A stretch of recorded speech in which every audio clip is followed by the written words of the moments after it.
पोपटानं शेत उद्ध्वस्त केलं. शेतकऱ्यानं नुकसान भरपाईसाठी 10 वर्ष लढा दिला.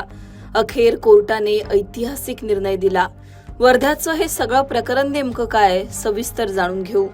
वर्ध्याच्या हिंगणी येथील अजय महादेव डेकाटे या शेतकऱ्याच्या डाळिंबाच्या बागेत पोपटामुळे मोठं नुकसान झालं होतं. 1.5 एकर जागेत भगवा जातीच्या 800 डाळिंबांच्या झाडांची लागवड या शेतकऱ्यानं केली होती. कृषी अधिकाऱ्यांनी केलेल्या पाहणीतही हे नुकसान पोपटानेच केल्याचं समोर आलं होतं. अख्खी बाग उद्ध्वस्त झाल्यानं शेतकऱ्यानं 2016 मध्येच वन विभागाकडे नुकसान भरपाईची मागणीही केली होती, पण शेतकऱ्याला नुकसान भरपाई मिळाली नाही.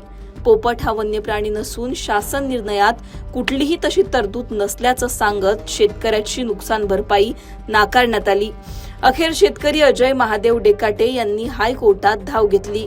जनहित याचिका यावेळी दाखल करण्यात आली. आता अखेर 10 वर्षांनंतर या प्रकरणाचा निकाल कोर्टानं दिला. मुंबई हायकोर्टाच्या नागपूर खंडपीठानं या संदर्भात महत्त्वपूर्ण निकाल देत पोपट हा वन्य प्राणी असल्याचं म्हटलंय. केवळ यादीत पोपटाचा समावेश नाही या कारणावरून नुकसान भरपाई न देणं चुकीचं ठरेल. संविधानाच्या कलम 14चं ते उल्लंघन ठरेल. वन्यजीव संरक्षण कायद्यानुसार पोपट हा वन्यजीव श्रेणीत येतो. याचिका मंजूर करत कोर्टाने डेकाटे यांना 200 डाळिंबांच्या झाडांसाठी प्रति झाड 200 अशी नुकसान भरपाई देण्याचे निर्देश दिलेत. कोर्टाच्या निर्णयावर शेतकऱ्याने काय प्रतिक्रिया दिली आहे तेही ऐका. मध्ये आपण बाग फुलवली होती आणि ते नुकसान जवळपास 40 लाख रुपयाचं झालेलं आहे आपला.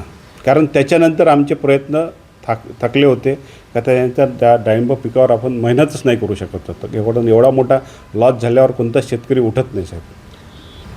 फॉरेस्टवाल्यांनी अर्ज दाखल करून घेतला साहेब, पण त्याचा रिप्लाय दिलेला नाही आपल्याला. आपण त्याचं रायटिंगमध्ये मागितलं, त्यांनी रायटिंगमध्ये दिलं होतं का आमचा कुठल्याही शासनाचा GR नाही का पोपटामुळे नुकसान झालेलं शेतकऱ्याला भेटल म्हणून.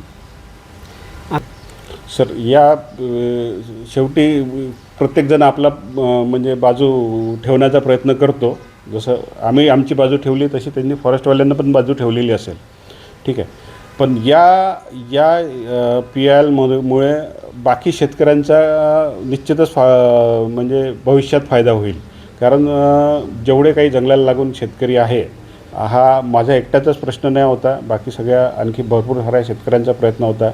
म्हणजे प्रॉब्लेम होता का दरवर्षी त्यांचं ज्वारीचं, बाजरीचं किंवा फळबागेचंही नुकसान होत होतं आणि इव्हन हरभऱ्याचं नुकसान होत होतं.